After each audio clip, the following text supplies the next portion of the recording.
अर्हत वंदना, जिसके अंतर्गत आगम के छोटे छोटे सूत्र लिए गए हैं।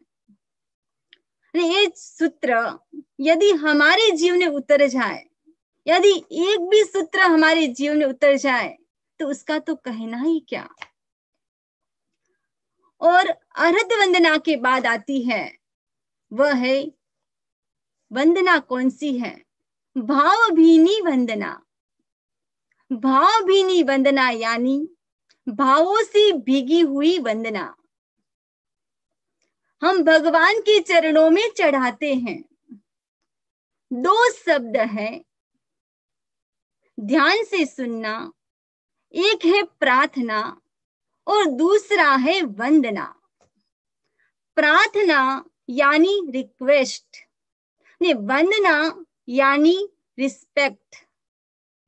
रिस्पेक्ट में हम झुकते हैं, हम्बल बनते हैं, यह विनय गुण है। हम स्वभाव में आते हैं, हम किसी के सामने झुक रहे हैं तो उनके गुणों को झुक रहे हैं। वंदना में इच्छा नहीं होती, प्रार्थना में इच्छा है। प्रार्थना में शुभ भाव भी होता है, कभी अपना स्वार्थ भी जुड़ता है। प्रार्थना करते समय जीवन के छोटे मोटे स्वार्थ भी जुड़ जाते हैं। कोई कामना, प्रॉब्लम, उसके साथ हम जोड़ देते हैं। जैसे स्वास्थ्य ठीक नहीं है तो व्यक्ति प्रार्थना करता है। बिजनेस अच्छा नहीं चल रहा है तो प्रार्थना करता है। पुत्र प्राप्ति के लिए प्रार्थना करता है। घर में नई बहू आ जाए उसके लिए प्रार्थना करता है। प्रार्थना में स्वार्थ जुड़ता है। जैन धर्म प्रार्थना से भी ज्यादा वंदना को महत्व देता है। क्या आप कभी कभी कंफ्यूज होते हो? वंदना क्या है, प्रार्थना क्या है? जो प्रार्थना में इच्छा भी होती है तो कभी कभी छोटे छोटे स्वार्थ भी जुड़ जाते हैं। वंदना में क्या है कि रिस्पेक्ट है। किसके प्रति? गुणों के प्रति है। भावभीनी वंदना भगवान चरणों में चढ़ाए। एक शरीर झुक रहा है, शरीर तो यंत्रवत है, मूल तो भाव जुड़ रहे हैं। वास्तविक शरीर के साथ हमारा मन वचन भी जुड़े, भाव से भीगी हुई वंदना हो। हमारा भाव, मन, वचन सबकी एक रूपता हो। वंदना तो अर्पित होती है, प्रार्थना में कुछ मांगते हैं। वंदना दी जाती है, प्रार्थना की जाती है। जो प्रार्थना है उसमें भगवान से प्रार्थना कर रहे हैं, लेकिन वंदना तो भगवान को कर रहे हैं। प्रार्थना में चाह रहे हैं, वंदना में कोई चाह नहीं है।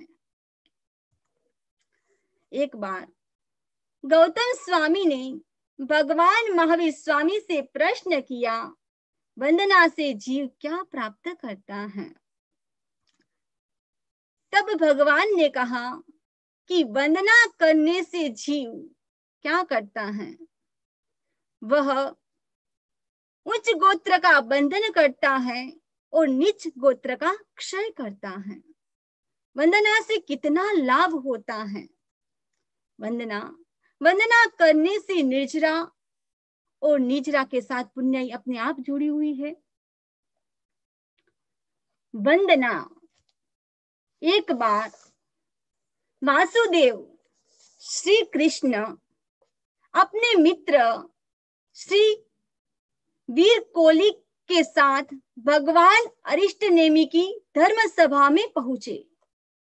ने वहां पर बहुत सारे साधु थे और साधुओं को देखकर मन में वंदना करने की इच्छा होती है कि सभी संतों को भावपूर्वक विधि पूर्वक वंदना करूं। जब हम तिक्कुतों के पाठ से वंदना करते हैं, क्यों करते हैं? क्योंकि हम ज्ञान, दर्शन और चारित्र को वंदना करते हैं।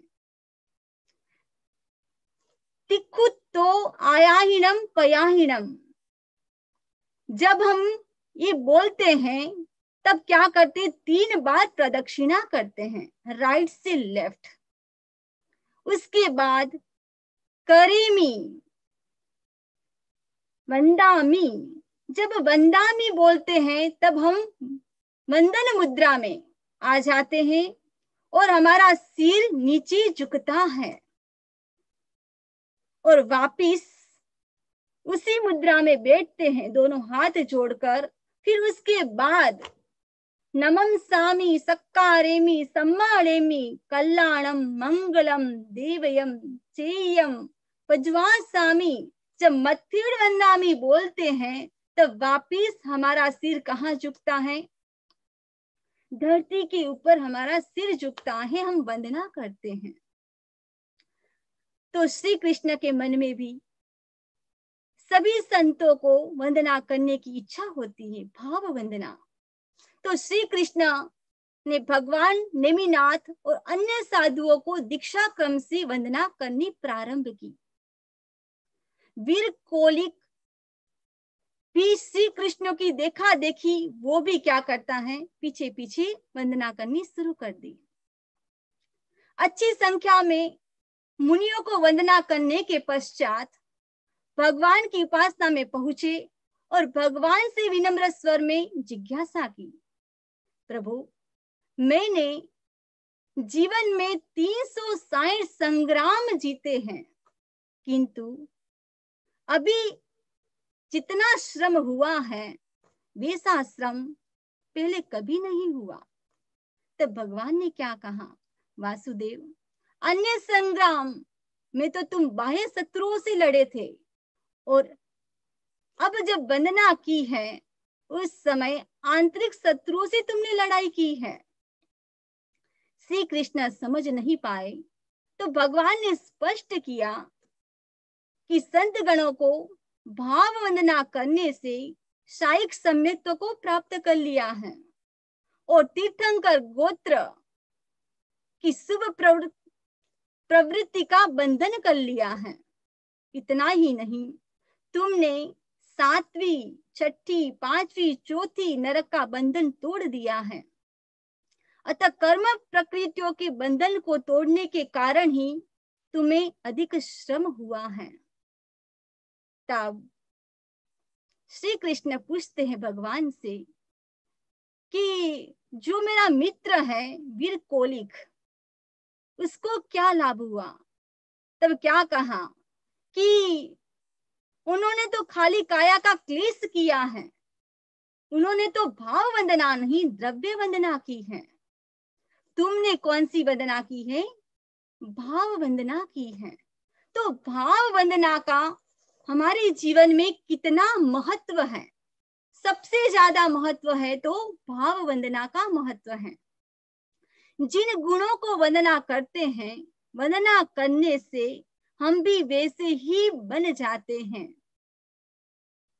वंदना किसको करते हैं? जो शुद्ध, ज्योतिर्मय, निरामय है, उस वितराग को, सिद्ध को, अरिहंत को वंदना विशेष रूप से करते हैं। जो निरामय है, स्वस्थ है, आदि व्याधि उपाधि सारे दोषों से मुक्त है, हम जिसे वंदना कर रहे हैं उनके शुद्ध आत्म स्वरूप का अनुभव करें। उनको वंदना करते हुए खुद में ही उन गुणों का अनुभव करें। भाव भीनी वंदना भगवान चरणों में चढ़ाई, शुद्ध ज्योतिर्मय निरामय रूप अपने आप पाए। हम श्रद्धा पूर्ण भावों से भीगी हुई वंदना भगवान के चरणों में चढ़ाते हैं। हम भगवान को वंदना करते हैं पर उनसे किसी प्रकार की याचना नहीं करते। हम मांगने में नहीं, पुरुषार्थ में विश्वास करते हैं।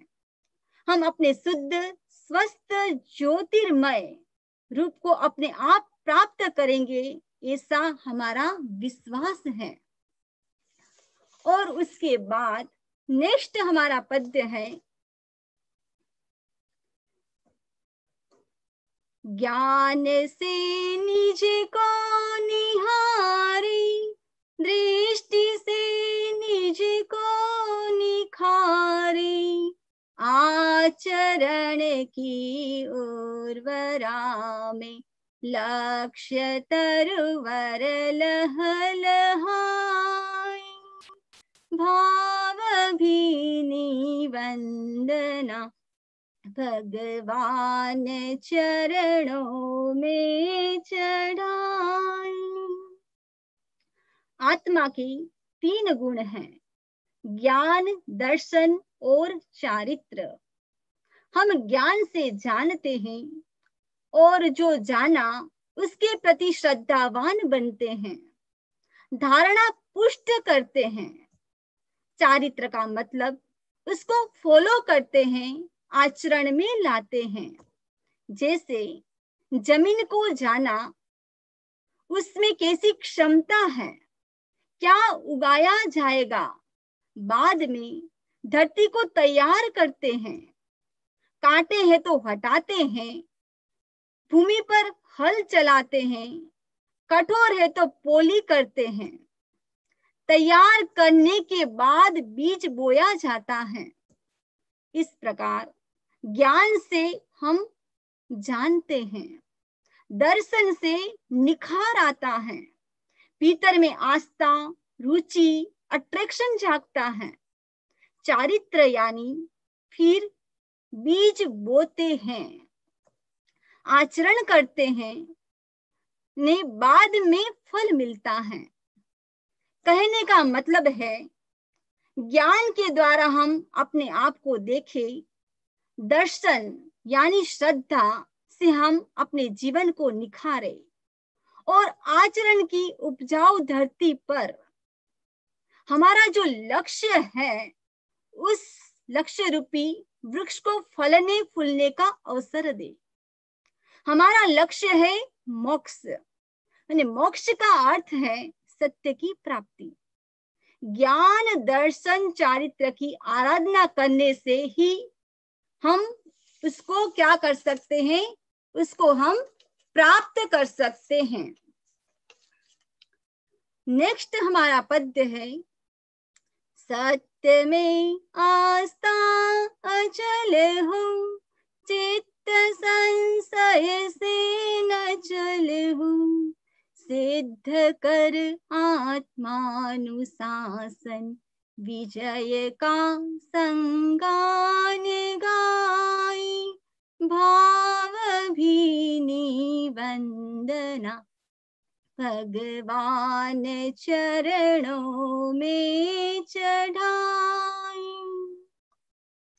निग्रंथ प्रवचन यानी तीर्थंकरों ने ज्ञान से देखा, ने जो देखा वो बताया। जैसे 2 + 2 4 होते हैं। किसी ने पहले ज्ञान किया होगा, ने जिसने भी किया और बाद में उस ज्ञान को दिया गया। यह सत्य है कि 2 + 2 4 होते हैं। हमको डाउट नहीं होता, आपको डाउट नहीं है, मुझे भी डाउट नहीं है, क्योंकि 2 + 2 4 ही होते हैं। जिनेश्वर ने जो ज्ञान बताया, जैसे 2 + 2 4 होता है, वैसे ही जिनेश्वर ने जो तत्व बताया उसमें आस्था रखना, श्रद्धा रखना। दिन के 24 आवर्स होते हैं, 25 नहीं होते हैं, किसी को भी डाउट नहीं है। आपको और मुझे किसी को भी डाउट नहीं है। वैसे ही जो निग्रंथ प्रवचन में डाउट नहीं करना, संशय नहीं करना, यानी श्रद्धा करना। सिद्ध कर, सिद्ध मीन्स सक्सेस कैसे प्राप्त करना। छोटी छोटी सक्सेस जीवन में हमको मिल जाती है। ये तो कैसी है, टेम्पररी मिल जाएगी। जैसे डिग्री मिल गई, एजुकेशन में सक्सेस मिल जाती है, कैरियर में मिल जाती है, बिजनेस में भी मिल जाएगी। लेकिन ये कैसी है, ये परमानेंट नहीं है। जो स्पिरिचुअल सक्सेस है वो परमानेंट है। वास्तविक चेतना के साथ जुड़ाव हो, आत्मा के साथ जुड़ाव हो, पांचों इंद्रियों के ऊपर क्या हो, हमारा कंट्रोल हो। शरीर का अनुशासन, श्वास का अनुशासन, प्राण का अनुशासन, वाणी का अनुशासन, मन का अनुशासन, ये पांचों मिलने से बनता है आत्मानुशासन। तो बात है कि शरीर के प्रति हमारा क्या हो, अनुशासन हो। इस शरीर, जो इस शरीर है, तो मूल है कि हमारे जो हाथ है उसको स्थिर रखना, पैरों को स्थिर रखना, बॉडी को स्थिर रखना। जब ध्यान करते हैं तब 1 घंटा ध्यान करना है, 45 मिनट्स ध्यान करना है। तो कभी कभी तो पैर सो जाता है, हाथ सो जाते हैं, शरीर सो जाता है। नहीं, जिसका शरीर के ऊपर संयम है वो 1 घंटा भी शरीर को एकदम स्थिर रखता है, 3 घंटा भी रख सकता है। पर इस शरीर को स्थिर रखना यानी इंद्रियों को स्थिर रखना, बाहुबली जिन्होंने 1 साल तक अपने शरीर को स्थिर रखना, कायोत्सर्ग की मुद्रा में खड़े रहे। शरीर को स्थिर रखना यानी शरीर का संयम। दूसरा है श्वास का संयम। यदि किसी को कहा जाए कि आप जिस कमरे में हो उस कमरे में 5 मिनट तक श्वास नहीं लेना है, जब ये बात होगी तो सब लोग वहां से भाग जाएंगे, क्योंकि ये मुश्किल है। श्वास का संयम, श्वास के ऊपर भी संयम करे कि हमारा कितना लंबा श्वास हो, हम कितना रोक सकते हैं। तो उसके बाद प्राण का संयम, मन का संयम और वाणी का संयम, सबका संयम करना है। सत्य तक पहुंचना या सत्य को पाना हमारा लक्ष्य है।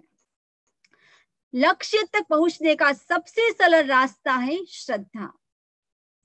सत्य के प्रति हमारे मन में ऐसी श्रद्धा हो जिसमें कभी कंपन ही न हो पाए, हमारा चित्त किसी प्रकार के संदेह से चंचल न हो, एक क्षण के लिए भी मन में कोई दूसरा विकल्प न उठे। यह आत्मानुशासन का अभ्यास कर उसे अच्छी तरह साध ले, इतना साध ले कि बाह्य अनुशासन की जरूरत न पड़े। जो व्यक्ति अपने आप पर अनुशासन करना सीख लेता है वह विजय पा लेता है। हम भी विजय के गीत गाते रहें, गुनगुनाते रहें। नेक्स्ट पद्य है, बिंदु भी हम सिंधु भी है, भक्त भी भगवान भी है, छिन्न कर सब ग्रंथियों को, सुप्त चेतन को जगाए, भाव भीनी वंदना भगवान चरणों में चढ़ाई। हमारी जो चेतना है, उस चेतना का स्वरूप सिंधु रूप अर्थात संपूर्ण है। भगवान अर्थात परमात्मा स्वरूप है। प्रश्न है, वह क्यों सिंधु से बिंदु बन जाती है? क्यों भगवान है लेकिन भक्त बन जाती है? उसमें दो मुख्य ग्रंथियों का हाथ है। ऐसी ग्रंथियां जिसमें हम आंखों से नहीं देख पाते हैं, हाथों से हम छू नहीं पाते हैं, लेकिन उसके प्रभाव का साक्षात अनुभव कर सकते हैं। ऐसी दो ग्रंथियां हैं। जैसे शरीर कितना बड़ा है और कैंसर की गांठ कितनी छोटी होती है, फिर भी वह शरीर के सभी मुख्य अंगों को शक्तिहीन कर देती है। वैसे ही राग और द्वेष, ये दो ग्रंथियां ऐसी है, आत्मा के लिए वायरस है, जो उसकी व्यापकता और योग्यता दोनों पर क्या करती है? वो प्रभाव डालती है। छिन्न कर सब ग्रंथियों को, सुप्त चेतन को जगाए। चेतना का पूर्ण जागरण ग्रंथियों के क्षय से ही संभव है। भावार्थ यही है कि जितना राग द्वेष कम होगा, उतना हमारा आत्मिक विकास होगा, आत्मा का जागरण होगा। राग द्वेष ने ही हमको सिंधु से बिंदु बना दिया। यदि बिंदु से सिंधु बनना है तो राग और द्वेष कम करो। यदि भक्त से भगवान बनना है तो राग और द्वेष को कम करो। हम बिंदु जितने छोटे भी हैं और समुद्र जितने महान भी हैं, लघुता और महत्ता व्यक्ति में छिपी हुई रहती है। बूंद सागर में मिल जाती है तो वो समुद्र बन जाती है। हम भक्त भी है, भगवान भी है। हम एक साधारण मनुष्य की तरह जीते हैं, इस दृष्टि से भक्त हैं। भगवान इसलिए है कि अपने भीतर के प्रभु को जगाने के लिए प्रयत्नशील है। भगवान ने बताया है कि आत्मा परमात्मा बन सकती है। ऐसी स्थिति में हम स्वयं को परमात्मा क्यों न बनाए? हमारा परमात्मा चारों ओर बंधनों से घिरा है। उन बंधनों को काट कर हम अपनी सोई हुई चेतना को जगा ले। सोई हुई मन का जागरण ही एक अर्थ में भगवान बनने की प्रक्रिया यानी दिशा में प्रस्थान है। नेक्स्ट हमारा पद्य है, धर्म है समता हमारा, कर्म समता मय हमारा, साम्य योगी बन हृदय में, श्रोत समता का बहाई, भाव भीनी वंदना, भगवान चरणों में चढ़ाई। जहां राग द्वेष, वहां विषमता, वहां अधर्म। फिर धर्म क्या? पहले भी हमने धर्म की परिभाषा जानी। समया धम्म मुदाहरे मुनि, समता ही धर्म है। राग द्वेष मुक्त अवस्था का नाम समता, यही हमारा धर्म है। यह धर्म हमारे कर्म अर्थात व्यवहार में उतरे, हम समतामय बन जाए। हमारा जो ये जीवन है, वह जीवन विषमता रूपी जहर नहीं, समता रूपी अमृत की धार बन जाए। समतामय व्यवहार और समतामय जीवन हो, स्वयं और सबके लिए हितकारी कल्याणकारी होता है। समता में लीन रहना ये हमारा धर्म है। अनुकूलता और प्रतिकूलता की स्थिति में हमारा मन कैसा रहे, एक रूप रहे, इसका नाम है समता। समता की साधना करने के लिए हमें अपना कार्य भी समतामय बनाना होगा।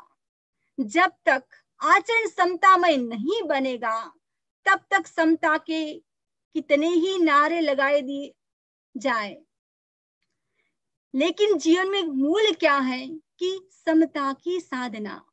किसी भी परिस्थिति आए, उस समय क्या करना है, समता रखनी है। यदि व्यक्ति अपने जीवन में अनुकूल प्रतिकूल परिस्थिति में समता रखता है, तो व्यक्ति अपने जीवन में राग और द्वेष की जो मुख्य ग्रंथि है, उस ग्रंथि को छोड़कर आत्मानुशासन को प्राप्त कर सकता है। इस प्रकार जो भावभीनी वंदना हम भगवान के चरणों में चढ़ा रहे हैं, और साथ साथ में ऐसे भाव हो कि हम भी कैसे बन जाए, उस भगवान जैसे बन जाए। और भगवान जैसे कब बनेंगे, जब राग और द्वेष की ग्रंथियां जब कटेगी, तब हम भी भगवान जैसे बन जाएंगे। तो हमने अर्थ वंदना का अर्थ किया, जिसके अंतर्गत आगम के सूक्त लिए गए थे, और आगम के सूक्त का उच्चारण करते समय कभी अक्षर आगे पीछे हो गया हो तो तत्समिच्छामि दुक्कडम। ओम अरहम।